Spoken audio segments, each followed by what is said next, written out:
महाकाव्य हिंदू पाठ, जिसे रामायण के नाम से जाना जाता है, कई सदियों पुराना है। इसकी उत्पत्ति प्राचीन काल में हुई थी, संभवतः 500 ईसा पूर्व से 100 ईसा पूर्व के बीच। फिर भी रामायण की सटीक आयु निर्धारित नहीं की जा सकती, क्योंकि इसे लिखे जाने से पहले पीढ़ियों में इसे मौखिक रूप से प्रसारित किया जाता रहा है। रामायण की रचना का श्रेय ऋषि वाल्मीकि को दिया जाता है। नमस्कार, मैं हूं नमिता और आप सभी देख रहे हैं facts and stories with Namita. Ramayana का हिंदू धर्म में अत्यधिक सांस्कृतिक और धार्मिक महत्व है और इसका साहित्य, कला और धार्मिक प्रथाओं पर गहरा प्रभाव पड़ा है।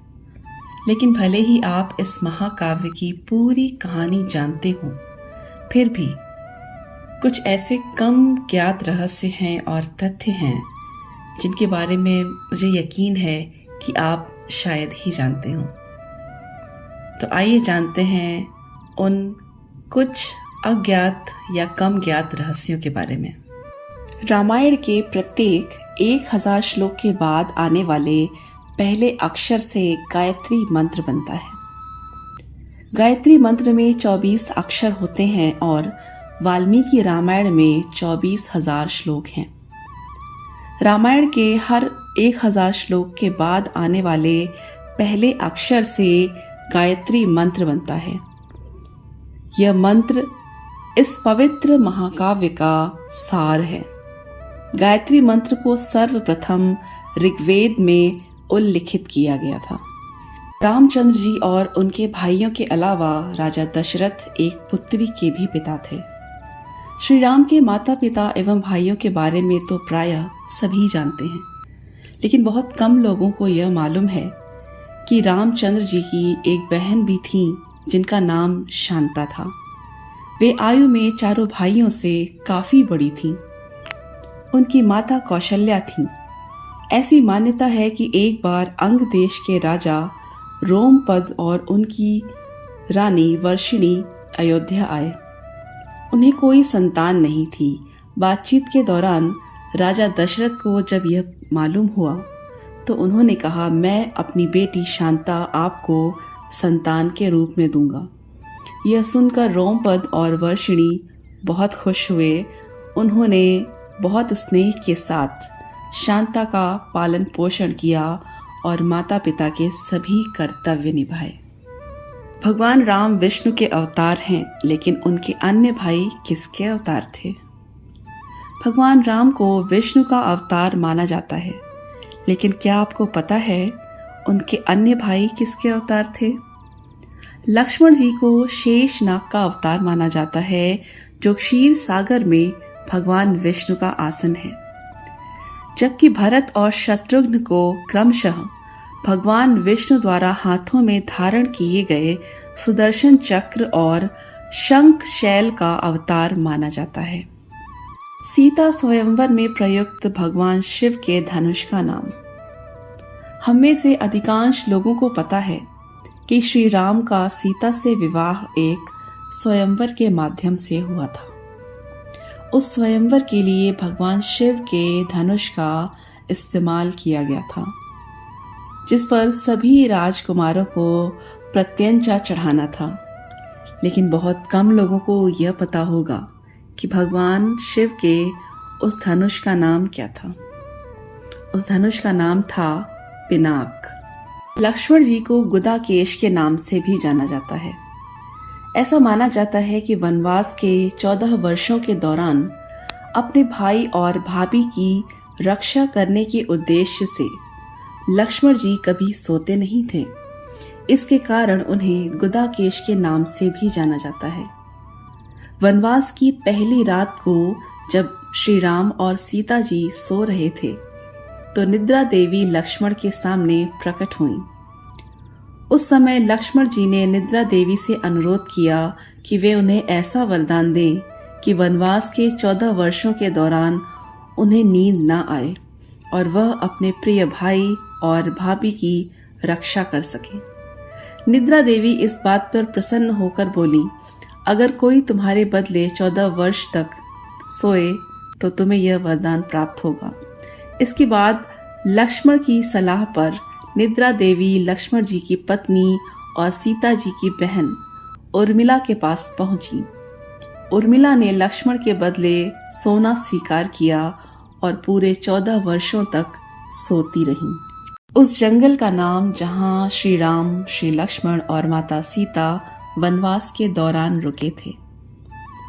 रामायण महाकाव्य की कहानी के बारे में हम सभी जानते हैं कि राम, सीता और लक्ष्मण 14 वर्षों के लिए वनवास गए थे और राक्षसों के राजा रावण को हराकर वापस अपने राज्य लौटे थे।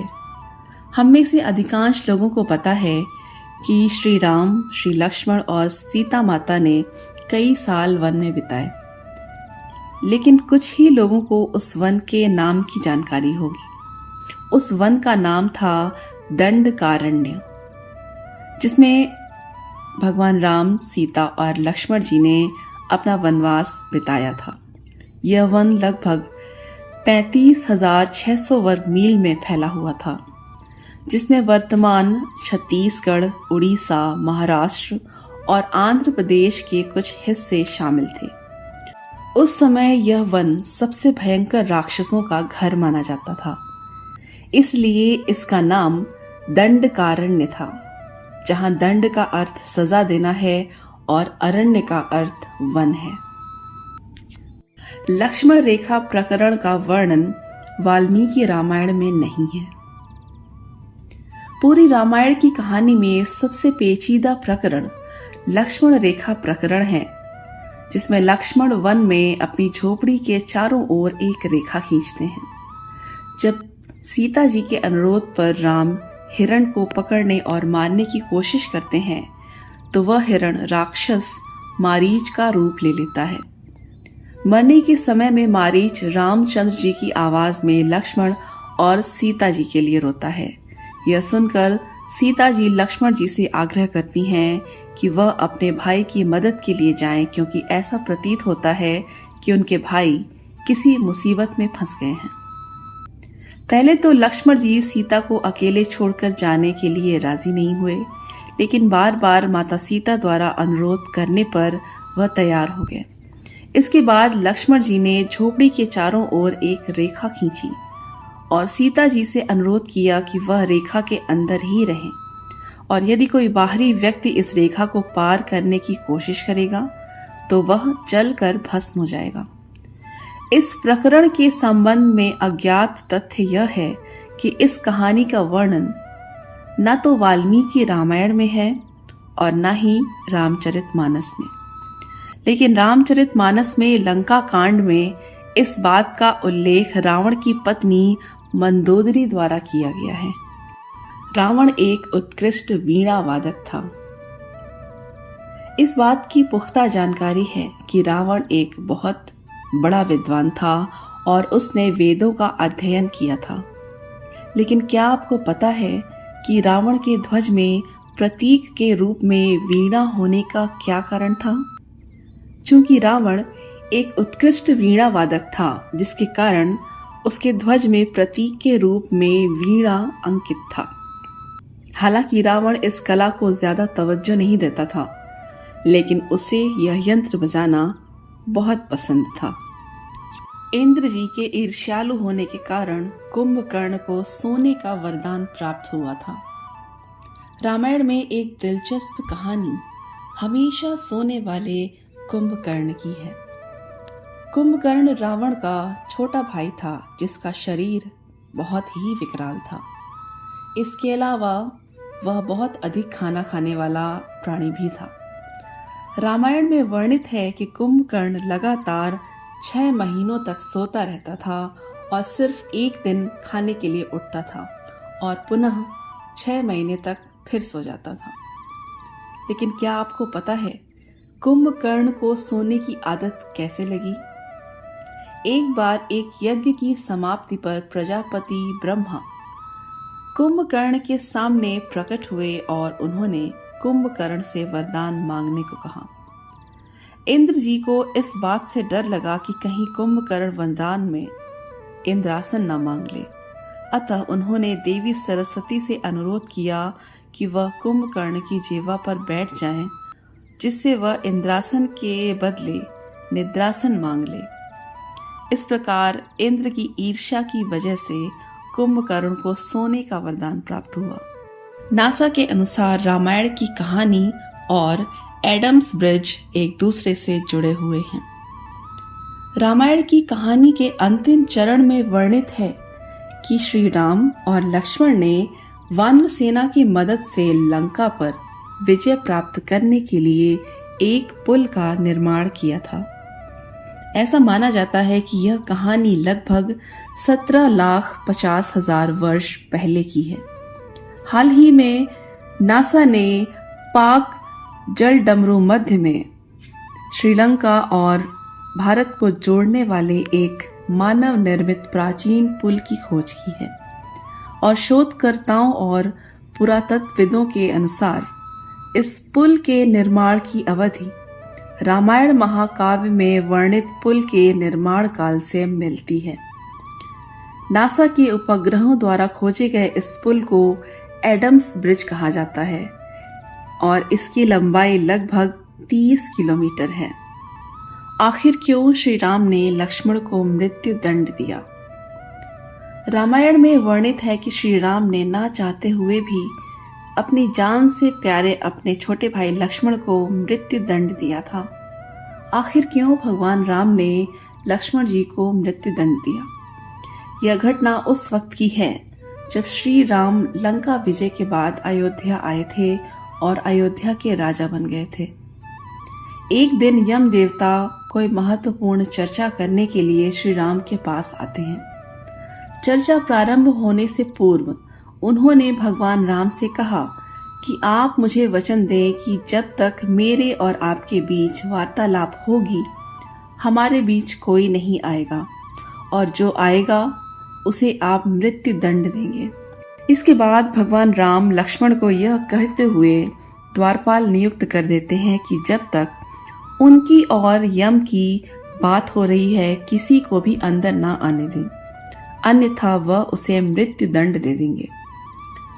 लक्ष्मण जी भाई की आज्ञा मानकर द्वारपाल बनकर खड़े हो जाते हैं। लक्ष्मण जी को द्वारपाल बने कुछ ही समय बीतने के बाद वहां ऋषि दुर्वासा का आगमन होता है। जब ऋषि दुर्वासा ने लक्ष्मण जी से अपने आगमन के बारे में राम जी को जानकारी देने के लिए कहा तो लक्ष्मण जी ने विनम्रता के साथ मना कर दिया। इस पर ऋषि दुर्वासा क्रोधित हो गए और उन्होंने संपूर्ण अयोध्या को श्राप देने की बात कही। लक्ष्मण जी ने शीघ्र ही यह निश्चय कर लिया उनको स्वयं का बलिदान देना होगा ताकि वो नगर वासियों को ऋषि के श्राप से बचा सकें और उन्होंने भीतर जाकर ऋषि दुर्वासा के आगमन की सूचना दी। अब श्री राम दुविधा में पड़ गए क्योंकि उन्हें अपने वचन के अनुसार लक्ष्मण जी को मृत्यु दंड देना था। इस दुविधा की स्थिति में श्री राम ने अपने गुरु वशिष्ठ का स्मरण किया और कोई रास्ता दिखाने को कहा। गुरुदेव ने कहा अपनी किसी प्रिय वस्तु का त्याग उसकी मृत्यु के समान है, अतः तुम अपने वचन का पालन करने के लिए लक्ष्मण का त्याग कर दो। लेकिन जैसे ही लक्ष्मण ने यह सुना तो उन्होंने श्री राम से कहा कि आप भूल कर भी मेरा त्याग नहीं करें। आपसे दूर रहने से तो यह अच्छा है कि मैं आपका वचन पालन करते हुए मृत्यु को गले लगा लूं। ऐसा कहकर लक्ष्मण जी ने जल समाधि ले ली। तो आज के इस वीडियो के लिए बस इतना ही। आशा है आपको आज का ये वीडियो ज़रूर पसंद आया होगा। ऐसी ही और जानकारियों के लिए और रोचक तथ्यों को जानने के लिए सब्सक्राइब करें facts and stories with Namita. मिलूंगी फिर से आपसे अगली बार कुछ नई जानकारी, कुछ नए तथ्यों के साथ। तब तक के लिए नमस्कार।